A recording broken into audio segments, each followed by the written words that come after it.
Back in 2014, Reza Aslan came out with his book, Zealot, The Life and Times of Jesus of Nazareth, basically a collection of theories that actual scholars laughed out of the halls of academia decades ago.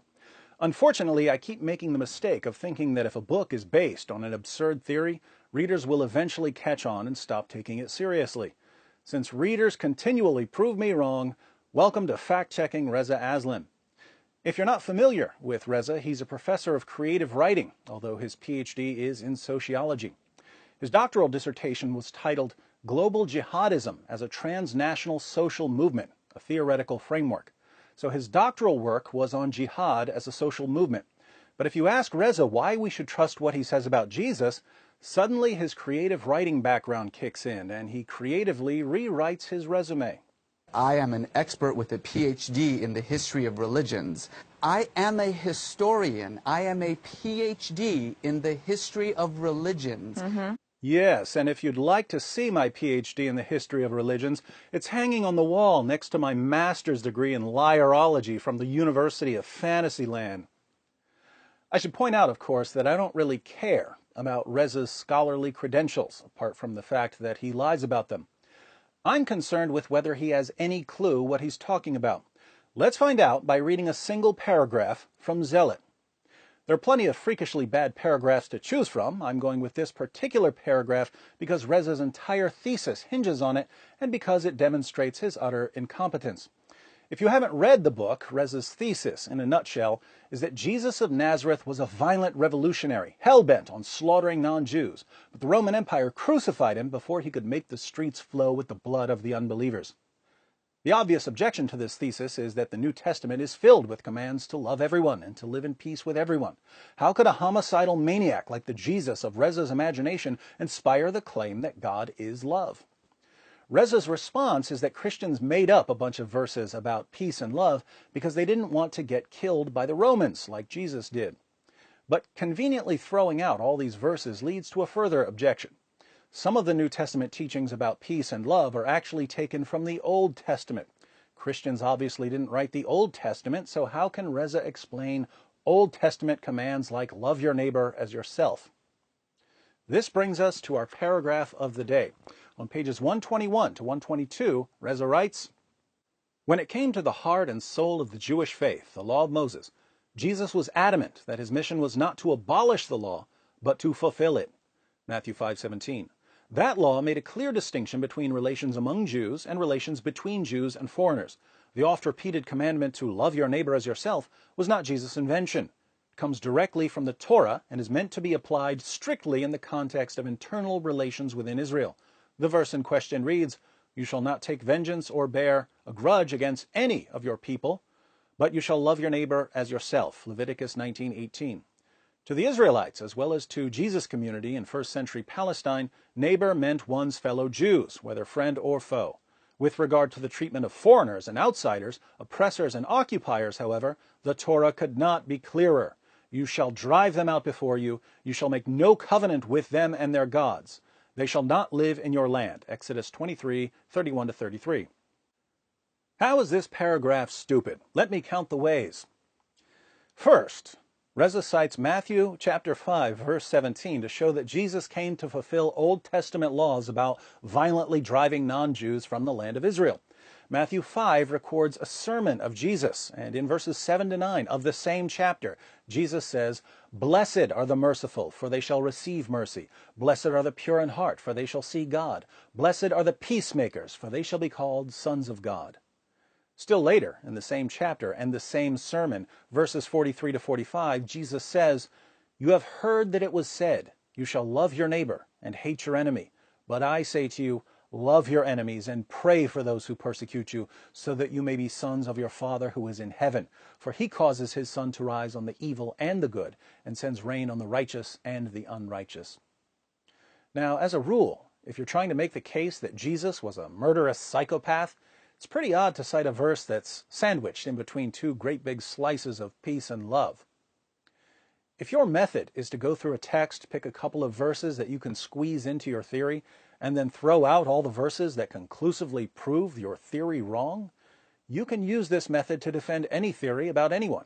And if your method can be used to defend any theory, no matter how ridiculous, probably time for a new method. To be clear, I am a scholar of religions with 4 degrees, including one in the New Testament and fluency in Biblical Greek. My job as a scholar of religions with a PhD in the subject is to write about religions. Second, Reza quotes Leviticus 19:18, "You shall love your neighbor as yourself," but he claims that in its original context, this only applied to one's fellow Jews, not to foreigners. Your neighbors are only your fellow Jews, so you only love your fellow Jews. You don't love foreigners. Here we have to wonder whether Reza bothered to finish reading the chapter he's quoting, because later in the same chapter, Leviticus 19, verses 33 to 34, we find, "When a foreigner resides among you in your land, do not mistreat them. The foreigner residing among you must be treated as your native born. Love them as yourself, for you were foreigners in Egypt. I am the Lord your God." Now think about this. In the New Testament, Jesus says, "Love your neighbor as yourself." Given the other things Jesus says, it's pretty clear that Jesus means love everyone. But Reza throws out most of what Jesus says about loving people, insisting that Christians made these things up. That leaves us with the original meaning of love your neighbor as yourself. What did this mean in the Torah? Reza says that love your neighbor as yourself only applies to one's fellow Jews, and he quotes the verse in Leviticus 19. But right there in Leviticus 19, God says, in case you're wondering if you're only supposed to love your fellow Jews, let me make this so incredibly clear, even a creative writing professor masquerading as a historical Jesus scholar should be able to understand it. You have to love foreigners as yourself and treat them the same way you treat your fellow Jews. How could a self-proclaimed scholar of religions offer an interpretation that's the exact opposite of what the text clearly says, and then make this bogus interpretation foundational to his thesis? I am a professor of religion, including the New Testament. That's what I do for a living, actually. Third, since Reza didn't bother to finish reading Leviticus 19 and therefore has no idea that the passage commands Jews to love foreigners as themselves, he claims that the final marching orders of the Old Testament are to drive out foreigners and outsiders. And he quotes Exodus 23:31 to 33 as a command that applies to foreigners in general. "You shall drive them out before you. You shall make no covenant with them and their gods. They shall not live in your land." Here again, we have to wonder if Reza bothered to read the chapter he's quoting to show that foreigners were to be driven from the land, since in the very same chapter, Exodus 23, verse 9, God says, "Do not oppress a foreigner. You yourselves know how it feels to be foreigners, because you were foreigners in Egypt."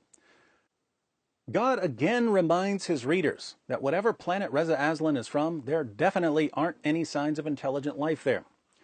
But it gets worse. The command to drive them out has absolutely nothing to do with being a Jew or not being a Jew. This command refers specifically to driving out the Canaanites, and it wasn't because of their non-Jewishness.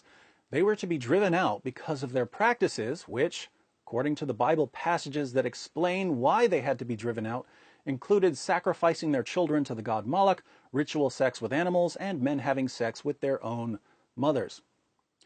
Interestingly, in Leviticus 18, the chapter that comes just before the chapter Reza quoted but didn't bother to read, God says that if the Jews do the same things the Canaanites did, they'll be driven from the land too. After listing the charges against the Canaanites, God tells the Israelites, "Do not defile yourselves in any of these ways, because this is how the nations that I am going to drive out before you became defiled. Even the land was defiled, so I punished it for its sin, and the land vomited out its inhabitants. But you must keep my decrees and my laws. The native-born and the foreigners residing among you must not do any of these detestable things, for all these things were done by the people who lived in the land before you, and the land became defiled. And if you defile the land, it will vomit you out as it vomited out the nations that were before you."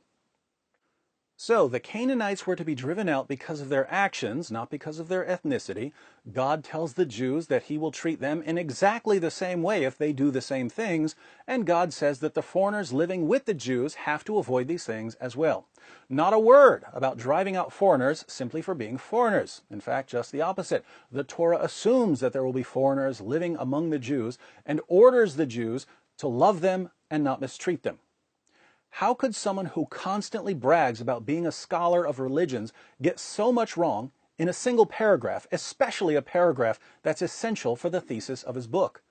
Reza's imaginary PhD in the history of Western religions supposedly makes him an expert not only in historical Jesus studies, but also in Judaism, so how could he not even have a basic knowledge of the Torah? Well, there are only two possibilities here. We'll call this the Reza dilemma. Either Reza is shockingly ignorant. He doesn't know what he's talking about. Research for his book consisted of Google searching for verses that he could use, but didn't extend to, reading whole chapters.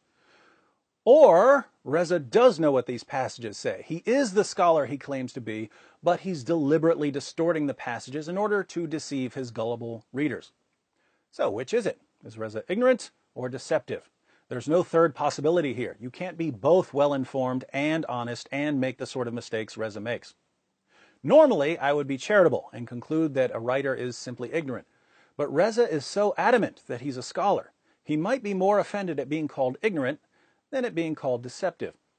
So now we have to ask, why would a Muslim writer want to portray Jesus as a violent revolutionary obsessed with killing outsiders? Because at the end of the day, the goal of Muslim apologists in the West is to make Muhammad sound more like Jesus and Jesus sound more like Muhammad.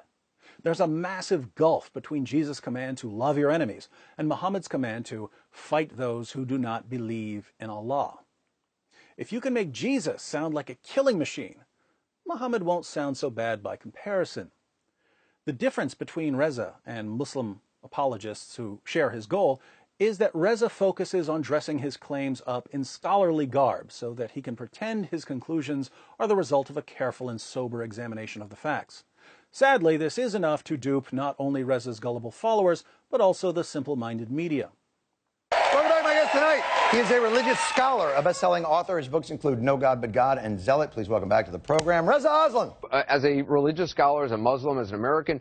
Author and religious historian Reza Aslan. Unfortunately for Reza, by making so many blunders, even in a single paragraph, by showing that he doesn't even finish reading the chapters he's quoting, by concluding the exact opposite of what anyone with the ability to read would conclude, he makes it very easy for someone to come along, quote the verses that contradict his thesis, demonstrate that he's either unfathomably ignorant or deliberately deceptive, and prove to anyone with any noticeable degree of intellectual integrity that the scholarship that went into Zealot ranks right up there with the scholarship that went into the Da Vinci Code. Anyone who thinks that this book is an attack on Christianity has not read it yet.